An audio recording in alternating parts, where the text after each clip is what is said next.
Praise the lord. యేసుక్రీస్తు నామమున మీ అందరినీ ఈ బైబిల్ ఇన్ డెప్త్ అనేటువంటి కార్యక్రమానికి ఆహ్వానిస్తూ ఉన్నాను. ఈరోజు మనిషి శరీరమునకు ప్రకృతికి గల సంబంధాన్ని మనము చూడబోతూ ఉన్నాం.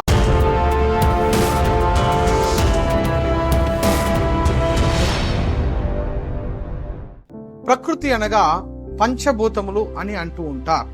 ఈ పంచభూతాలకి మనిషి యొక్క శరీరానికి ఉన్నటువంటి అతిపెద్ద సంబంధాన్ని ఈరోజు మనం తెలుసుకోబోతూ ఉన్నాం.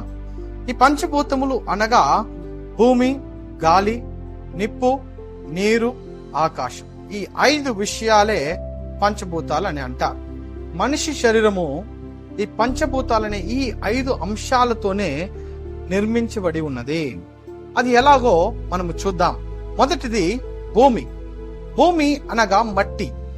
దేవుడు మానవుణ్ణి సృష్టించినప్పుడు మట్టిలో నుండే సృష్టించినాడు. మన శరీరంలో ఉన్నటువంటి చర్మము, మన శరీరంలో ఉన్నటువంటి కండలు, ఎముకలు, నరాలు అన్ని కూడా మట్టిలో నుండి సృష్టించబడినదే అని బైబిల్ చెప్తూ ఉన్నది. అందుకే ఆదామును దేవుడు సృష్టించే ఆ సందర్భంలో మట్టి నుండి చేసెను అని చెప్పి వాక్యములో సెలవిస్తూ ఉన్నాడు. ఆదికాండము 2వ అధ్యాయము 7వ వాక్యములో దేవుడైన యెహోవా నేల మట్టితో నరుని నిర్మించి భూమిలో నుండి అనగా మట్టిలో నుండి తయారు చేయబడినటువంటి శరీరాన్ని దేవుడు నిర్మిస్తున్నటువంటి కార్యమును మనం చూడవచ్చు. 2వది గాలి. మనిషి యొక్క శరీరాన్ని దేవుడు నిర్మించిన తర్వాత మరలా ఆ వాక్యాన్ని మనం చదువుకున్నట్లయితే వాని నాసికారంధ్రములో జీవవాయువును ఊదగా, జీవవాయువును ఊదినట్లుగా మనము ఇక్కడ చూస్తూ ఉన్నాం. అయితే 2వ అంశమైనటువంటి ఈ పంచభూతాల్లో ఉన్నటువంటి గాలి మనిషికి చాలా అవసరముగా ఉన్నది. 3వది నిప్పు. నిప్పు అనగా వేడి. ప్రతి శరీరములో కూడా వేడి అనేది ఉంటుందన్నమాట. మనిషి ప్రాణముతో ఉంటే ఆ వేడి మనిషిలో ఉంటుంది అనగా 3వ అంశము కూడా మనిషిలో ఉన్నది. 4వది నీరు అని మనము చూసాం. నీరు ప్రతి మానవుని యొక్క శరీరములో కూడా 75% నీరు ఉన్నదని చెప్పి సైన్స్ మనకు నేర్పిస్తూ ఉన్నది. కాబట్టి ప్రియులారా, 4వ అంశమైనటువంటి నీరు కూడా మనిషి యొక్క శరీరంలో ఉన్నది. 5వది ఆకాశము. ఆకాశము అనగా ఎంటీ స్పేస్. ప్రతి మానవుని యొక్క శరీరంలో కూడా స్పేస్ అనేది ఉండాల, ఖాళీ అనేది ఉండాల. అనగా మనము ఆహారం తీసుకోవాలంటే కడుపులో ఖాళీ ఉండాల. మనం ఆక్సిజన్ ని పీల్చాలంటే లంగ్స్ లో ఖాళీ ఉండాలి.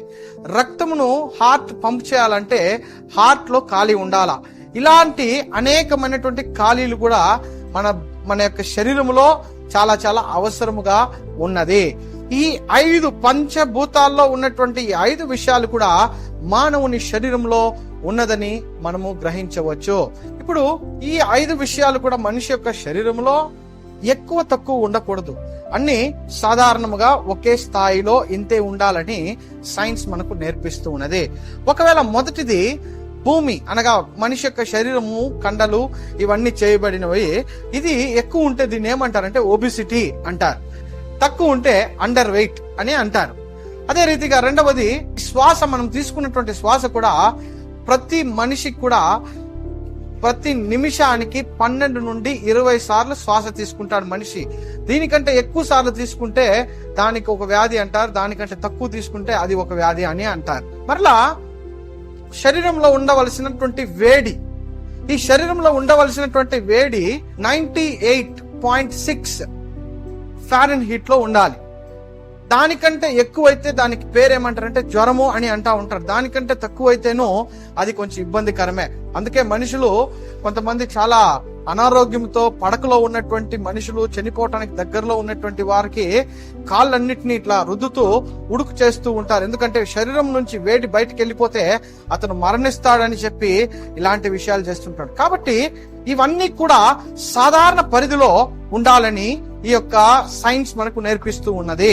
అదే రీతిగా శరీరంలో ఉండవలసినటువంటి నీరు శాతము కూడా 60 నుండి 75% ఉండాలి.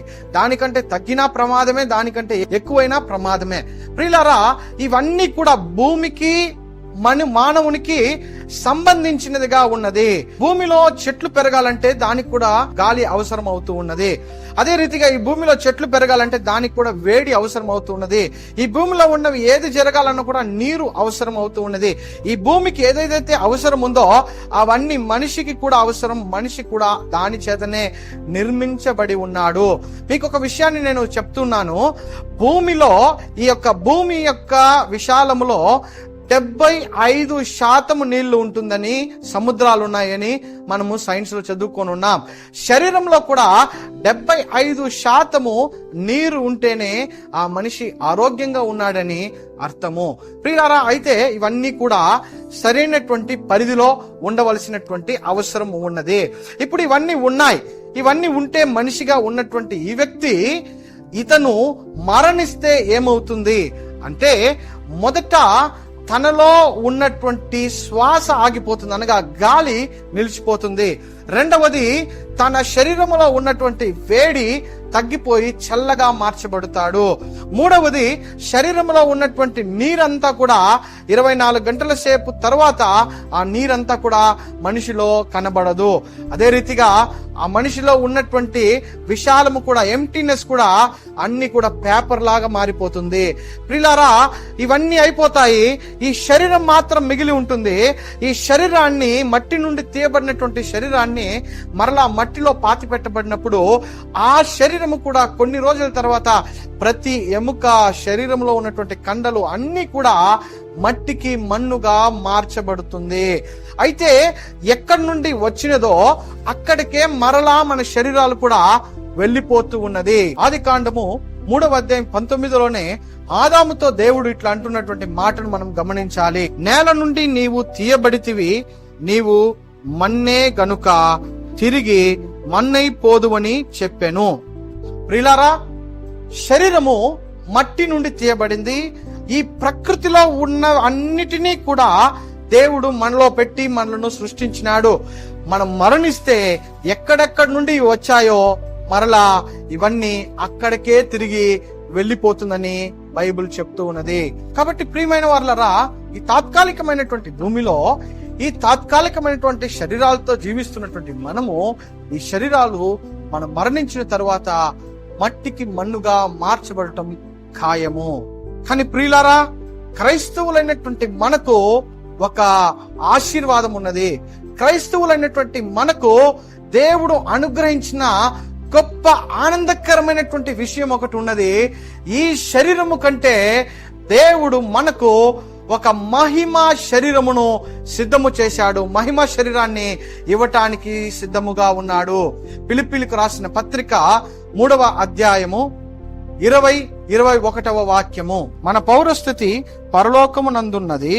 అక్కడ నుండి ప్రభు అయిన యేసుక్రీస్తు అను రక్షకుని నిమిత్తము కనిపెట్టుకొని ఉన్నాము. సమస్తము తనకు లోపరచు కొనజాలని శక్తిని బట్టి ఆయన మన దీన శరీరమును తన మహిమ గల శరీరమునకు సమరూపము గలదానిగా మార్చును. ప్రియమైన వారలారా, ఈ శరీరముతో నీవు నేను పరలోకానికి వెళ్ళలేము. మనం రక్షణ పొందినటువంటి క్రైస్తవులుగా జీవిస్తున్నటువంటి మనకొక వాగ్దానం ఉన్నది. యేసు క్రీస్తు యొక్క పునరుద్ధానపు శరీరము వలె, మహిమా శరీరం వలె మన శరీరము కూడా మార్చబడుతుంది. మన శరీరాలన్నీ కూడా రూపాంతరము చెంది దేవుని రాజ్యములో ప్రవేశిస్తుందని దేవుడు చెప్తూ ఉన్నాడు. కాబట్టి ఈ భూమిలో ఉన్నటువంటి సమస్తము, ఈ భూమిలో జీవిస్తున్నటువంటి మనిషికి కలిగినటువంటి శరీరము కూడా నాశనం అయిపోతుంది. కానీ మన ఆత్మ రూపాంతరము చెందిన శరీరముతో పరలోక రాజ్యములోకి చేరుతుంది. కాబట్టి దాని కొరకు వేగిరపడదాం. దేవుడు మనలను దీవించును గాక. ఆమేన్.